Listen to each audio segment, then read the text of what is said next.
Histoire des États-Unis.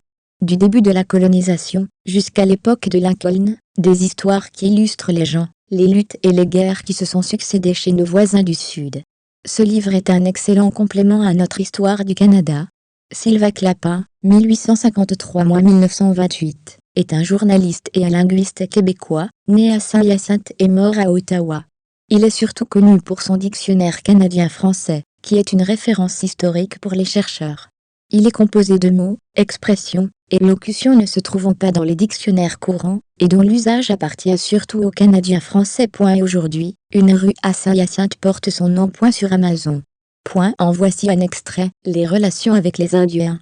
Dès les premiers mois de 1621, la colonie reçut la visite de Massasoit, roi de la tribu des Wampanoag, et l'un des plus puissants chefs indiens de la région. Massasoit souhaita cordialement la bienvenue aux nouveaux arrivés, et contracta avec eux un pacte d'amitié, dont les termes furent fidèlement observés de part et d'autre durant au-delà de 30 ans. Les progrès de la colonie. Jusqu'en 1623, année où l'on obtint une abondante récolte, les colons de Plymouth durent endurer de pénibles privations.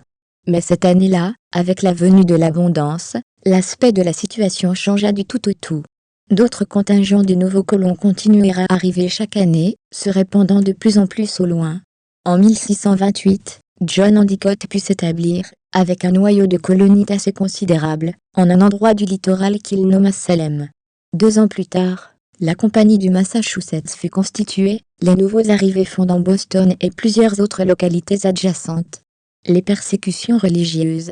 On aurait pu supposer que des hommes qui avaient souffert pour leur foi, eussent dû apprendre, sous les dures leçons de la persécution, à respecter les opinions religieuses du prochain. Mais cela fut loin d'être le cas, avec les premiers puritains du Massachusetts. L'histoire ne peut avoir, certes, que des éloges à leur décerner pour le noble esprit, qui les poussa à dire adieu à leur terre natale, en même temps que pour leur indomptable énergie. Mais cela ne fait que rendre plus profondément regrettable, le terrible régime d'intolérance, qu'ils jugèrent à propos d'inaugurer dès les débuts de la colonie. Déchaînement de l'intolérance. Nombre des colons avaient conservé la plus grande vénération pour le culte et les pratiques de l'église anglicane, et refusaient de se soumettre aux règlements des puritains. Le gouverneur Endicott, ayant fait mander tous les récalcitrants, les condamna à être renvoyés en Angleterre, tandis que les peines les plus sévères étaient édictées contre ceux qui seraient tentés d'imiter leur exemple.